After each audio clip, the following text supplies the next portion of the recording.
A lot of life-changing things happened for me in 2017. Layoffs,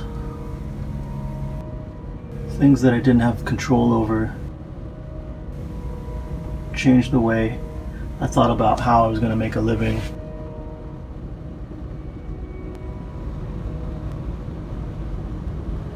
Before this, I was grinding every single day, weekends, holidays included. I was addicted to working and trying to get as much cash as I could, having passive incomes left and right.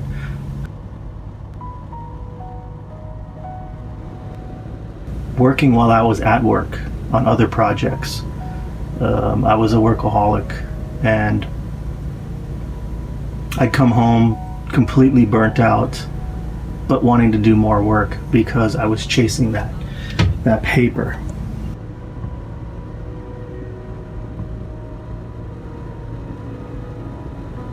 I was working so hard that I forgot to live.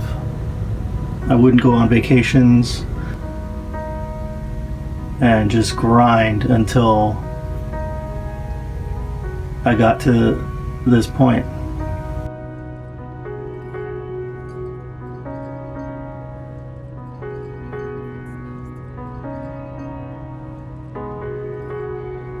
I was completely burnt out.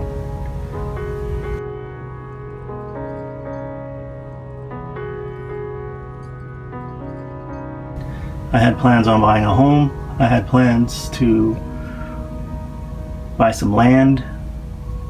I had plans.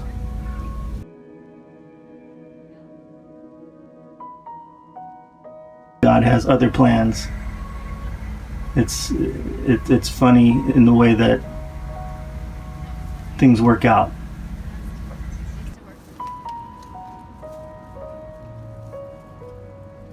So after summer of 2017, we decided we have all this free time, we have a little bit of savings, why don't we just get the fuck out?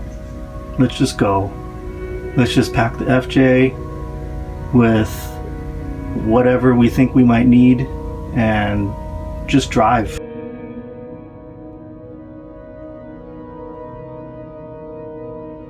So we did that, and it was the most life-changing thing that we've ever done.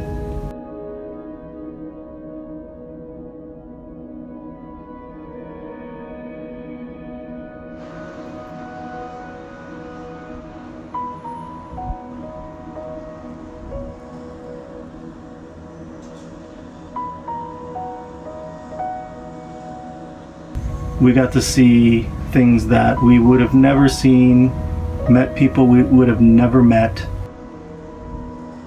There's a big difference from traveling by airplane than traveling on the road. You got your feet on the ground, you go to gas stations, you go to truck stops.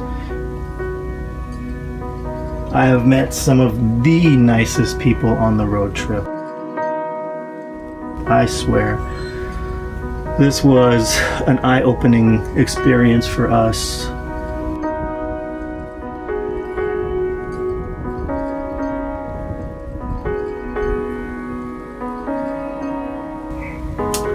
So we drove through Arizona, Utah, Colorado, Nebraska, Iowa, Chicago, Illinois, up through Detroit and into Windsor, heading towards Toronto, my hometown.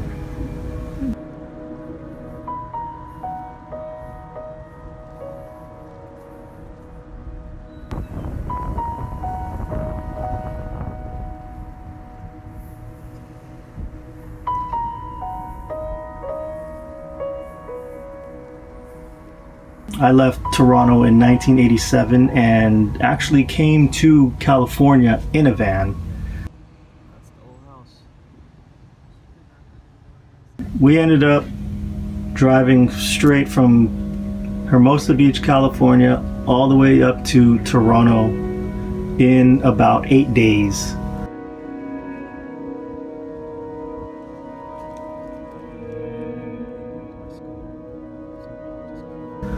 We did a lot of stopping because of our dog, and we went to a lot of really cheap motels. I mean, $99. Some of these places, there was shit in the tub. Some of these places, it was truck stops where the trucks were running all night.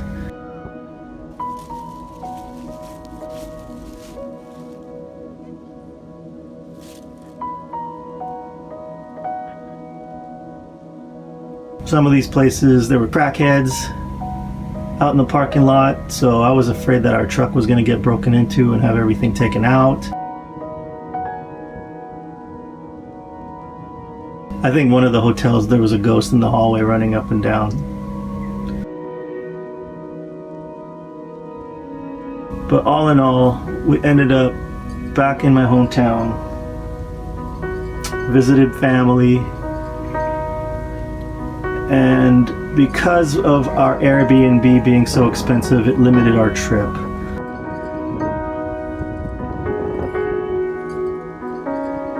We did have friends that said, you know, stay at our place, and I just don't want to burden anyone with, you know, having a dog.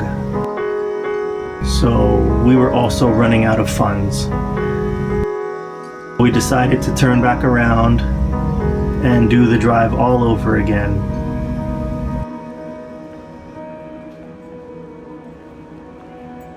And as we got closer to California, we really didn't want to stop. We didn't want to come back to California. We wanted to keep going.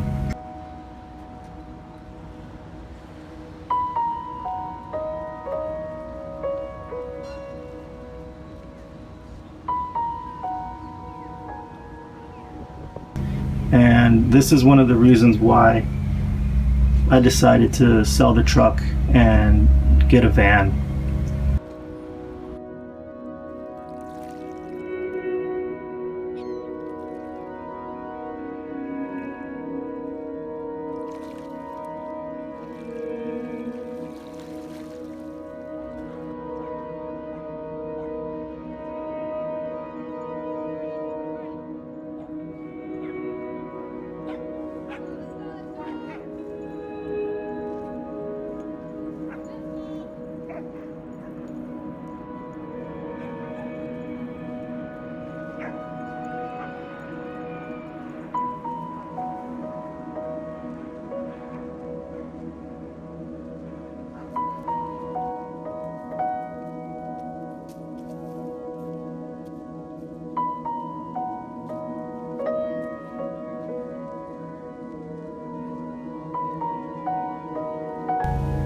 We will be able to do what we fell in love with, and that's to travel and be free and have no obligations.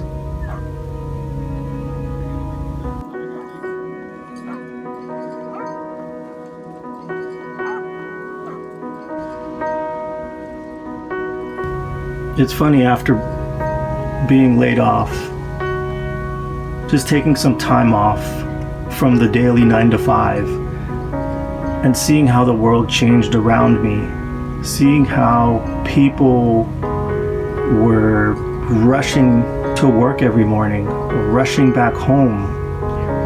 And I thought to myself, after this break, I don't think I ever want to go back to a 9 to 5.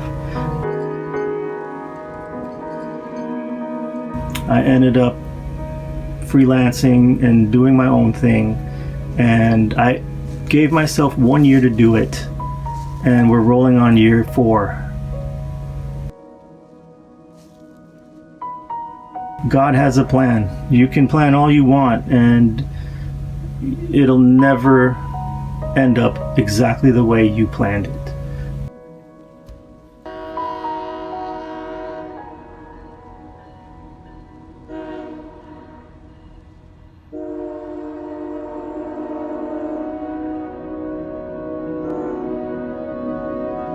They say you only live once.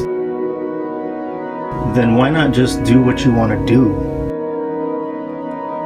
My mom passed when she was 49. I'm 47. What if I only had 2 years left?